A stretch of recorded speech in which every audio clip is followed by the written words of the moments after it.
প্রত্যেকটি ঘরে ঘরে যে সমস্যাটি এখন বর্তমানে দেখা দিচ্ছে সেটি হচ্ছে টনসিলাইটিস। এই টনসিলাইটিস নিয়ে কিছু ভ্রান্ত ধারণা আছে, জানলে সহজেই বুঝতে পারবেন কোন কোন ক্ষেত্রে আপনার চিকিৎসার প্রয়োজন। টনসিল হলো শরীরের প্রথম চেকপোস্ট। আমরা যে শ্বাস নিই এবং খাবার খাই, সেই খাবারের মাধ্যমে এবং শ্বাসের মাধ্যমে আমাদের দেহে অনেক সময় ভাইরাস বা ব্যাকটেরিয়া বিভিন্নভাবে বডিতে যায়। সেটি টনসিলের মুখোমুখি সর্বপ্রথম হয়, তারপরে আমাদের বডিতে যায়। টনসিলের কাজ হচ্ছে জীবাণুকে চিনে ফেলা, শরীরকে সতর্ক করা, প্রতিরক্ষা কোষ সক্রিয় করা। টনসিল নিজে অসুস্থ হয় শরীরকে বাঁচাতে গিয়ে। যে সৈনিক সীমান্তে দাঁড়িয়ে থাকে সে যদি আঘাতপ্রাপ্ত হয়, তার মানে এই নয় সে আমাদের দেশের জন্য অপ্রয়োজনীয়। ঠিক তেমনি টনসিল যখন আমাদের দেহকে রোগমুক্ত রাখতে গিয়ে, জীবাণুকে ধ্বংস করতে গিয়ে যখন এটি রোগ আক্রান্ত হয়, তার মানে এই নয় যে টনসিল এটা আমাদের জন্য অপ্রয়োজনীয় হয়ে গেল। টনসিলের অত্যন্ত গুরুত্ব রয়েছে আমাদের বডির জন্য। টনসিল কেন আমাদের দেহের জন্য এত গুরুত্বপূর্ণ?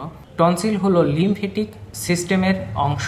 এই সিস্টেম শরীরের ইমিউনি আর্মি, অ্যান্টিবডি তৈরি করে। বিশেষ করে শিশু বয়সে টনসিলের ভূমিকা সবচেয়ে গুরুত্বপূর্ণ, কারণ ইমিউনি সিস্টেম শেখে কোন জীবাণু বিপজ্জনক, কোনটি নয় তা চিহ্নিত করে। টনসিল কেটে ফেললে কি হয়? আমাদের বডির যে রোগ প্রতিরোধ শিক্ষাটা সেটা অসম্পূর্ণ থেকে যায়। বারে বারে শ্বাসনালী, বুকে, সাইনাসে সমস্যা দেখা দিতে পারে। তাই টনসিল অপ্রয়োজনীয় অংশ নয়, বরং একেবারে মৌলিক প্রতিরক্ষা অঙ্গ।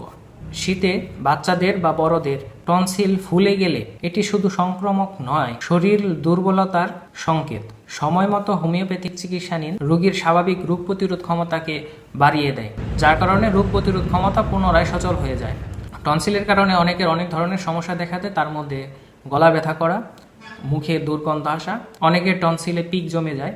তো সেই ক্ষেত্রে আপনি কি করবেন? সেই ক্ষেত্রে অবশ্যই নিকটস্থ ডক্টরকে দেখিয়ে সঠিক চিকিৎসা নিন। অবশ্যই মনে রাখবেন, টনসিল কেটে ফেলা মানে সমাধান নয়। টনসিল কিন্তু আমাদের দেহের সবথেকে গুরুত্বপূর্ণ রোগ প্রতিরোধ ক্ষমতার অংশ এই টনসিল।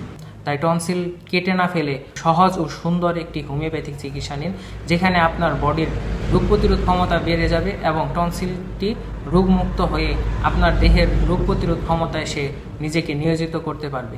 ধন্যবাদ। আসসালামু আলাইকুম।